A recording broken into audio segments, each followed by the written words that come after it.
Et nous sommes honorés d'accueillir parmi nous M. Hubert Reeves, astrophysicien de renommée mondiale et président de Humanité et Biodiversité. M. Reeves.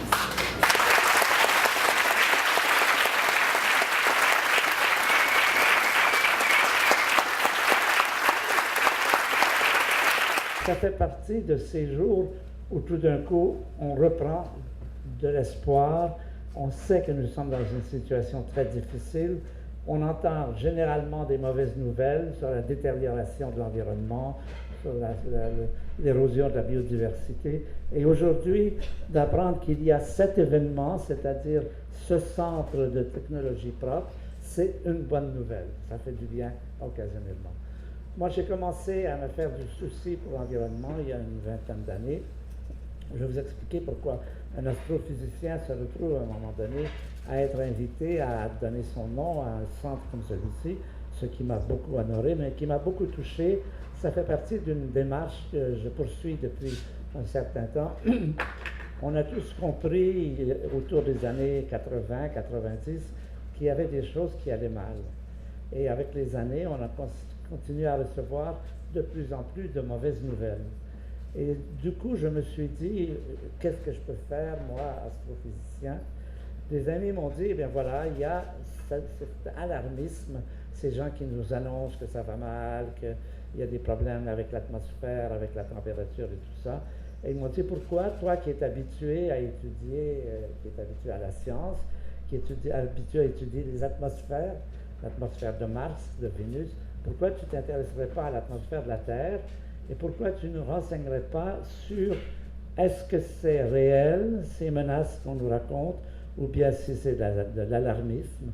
Il y a toujours des Cassandres qui annoncent les pires catastrophes, la fin du monde pour 2012, 21 décembre.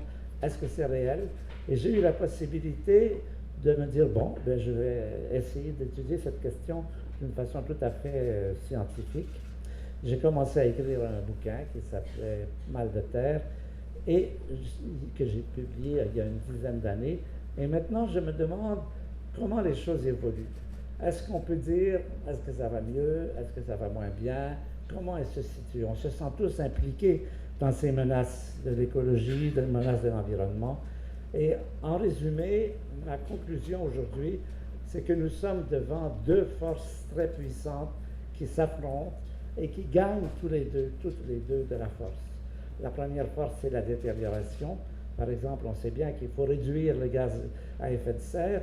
Il faut les réduire pour stabiliser la température de 60 à 80%. Qu'est-ce qu'on fait? On l'augmente encore chaque année. On vient d'augmenter encore de 3% en 2011. Donc il y a cette détérioration, cette déforestation, je ne vous raconte pas, c'est ce qu'on appelle les litanies. Vous les trouvez dans les bouquins, dans les journaux, dans la télévision, vous avez des reportages sur telle catastrophe ici et là. Mais en même temps, et c'est ça qui est important, à mesure que cette force de détérioration se poursuit et s'amplifie, il y a en même temps un éveil des consciences qui lui donne espoir. On voit un peu partout dans le monde, suite à Al Gore, suite en Angleterre, à monsieur, je ne sais pas de son nom, l'économiste, Nicolas Hulot, ici au Québec. On voit un peu partout des mouvements et ce qui se passe aujourd'hui, ici, fait partie de cela. On a beaucoup parlé de ce qu'il faudrait faire. Aujourd'hui, on se sent devant quelque chose qui est en train de se faire. C'est-à-dire qu'on est passé des belles paroles à une réalité et je considère cet événement et l'esprit dans lequel il se produit avec tous les gens que nous avons entendus, tous les espoirs, comme des choses qui font du bien. Ça fait du bien de se dire, eh bien, il y a la détérioration qui progresse, mais il y a aussi la prise de conscience, la vigilance, des projets réels, des projets qui passent à l'état concret qui se produisent ici. Et pour moi, c'est le plaisir que j'ai d'être ici et je suis très honoré que mon nom ait été choisi pour cet ensemble. Pour moi, c'est quelque chose qui donne un sens à ma vie, d'être dans le réel. Je suis habituellement dans les étoiles, dans les astres. C'est ce qui m'a permis de revenir sur Terre d'une façon concrète. Et si mon nom peut aider à un projet comme celui-là, eh bien, je me dis tant mieux. Et merci à tous les membres, tous les gens qui sont ici. Pour moi, c'est un beau jour. Merci. C'est un beau projet qui consiste à intégrer les activités industrielles, les intégrer avec la nature, accueillir la nature dans le lieu même où on continue à vivre. C'est-à-dire ne pas séparer la ville, couper tous les arbres, au contraire, faire revivre la campagne parmi les bâtiments et s'intégrer dans ce projet.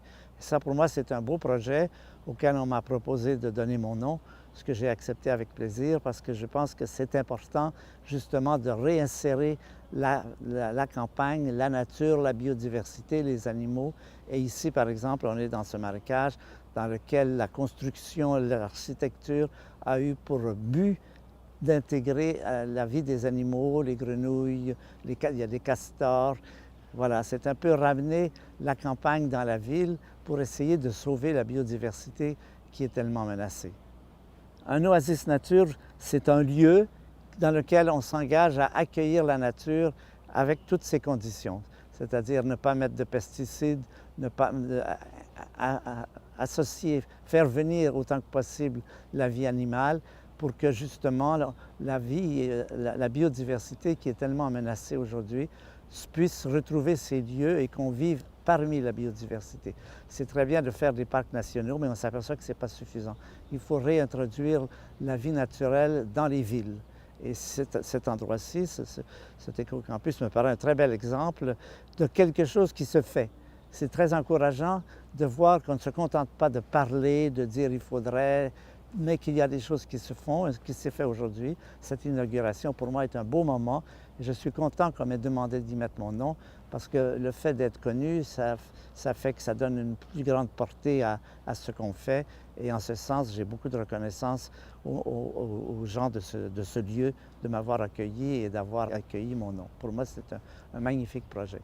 Nous avons construit un peu le projet ensemble, non pas le projet industriel même, mais le projet du lieu. On a discuté avec des spécialistes pour savoir quelles étaient les meilleures conditions pour préserver les grenouilles, pour préserver les castors. Et on a élaboré en commun. Mais je n'étais pas méfiant. J'ai eu aussitôt l'impression qu'il y avait une véritable volonté, bonne volonté, de faire ce qu'on prétendait faire, c'est-à-dire un lieu de nature en ville, un lieu qui correspond à ce qu'on appelle un oasis nature. Alors une chose qui m'a incité à accepter, c'est le désir que j'avais depuis longtemps de participer aux efforts écologiques, et non pas seulement en parole, mais en pouvant y apporter quelque chose. Et il se trouve que, comme par le temps et les livres que j'ai écrits, je suis quelqu'un de connu, comme on dit un personnage médiatique, eh bien, ce que dit un personnage médiatique a plus de chances d'être retenu que ce que dit quelqu'un qui n'est pas connu. Donc, c'était pour moi l'occasion d'apporter mon coup de pouce à ce beau projet. J'ai des enfants et des petits-enfants et je suis inquiet pour leur mode de vie dans 20 ans ou dans 30 ans si on ne réagit pas rapidement à toutes les menaces qui pèsent sur nous. Donc c'est aussi bien pour eux et pour la survie de l'humanité que pour le fait qu'étant scientifique, je peux écrire sur ces sujets, apporter des jugements sur la gravité de la situation. Ce qui est encourageant ici, c'est de sentir que c'est déjà engagé, c'est en train de se faire. Ce n'est pas seulement au niveau des belles paroles, il faut faire ceci, il faut sauver la nature et tout ça. Ici, ça se fait et c'est très important psychologiquement que ça se fasse pour les autres personnes. C'est contagieux. S'apercevoir qu'un projet qui est un bon projet comme celui-ci est en train de se réaliser, ça peut influencer, ça peut servir de modèle à bien d'autres personnes, bien d'autres projets semblables qui auront à cœur d'intégrer la nature dans leurs projets. Je suis montréalais de naissance et je tiens beaucoup à ce que cette ville qui est ma ville soit une ville qui s'engage vraiment dans cette démarche de biodiversité. Donc pour moi, c'est une fierté dans un sens.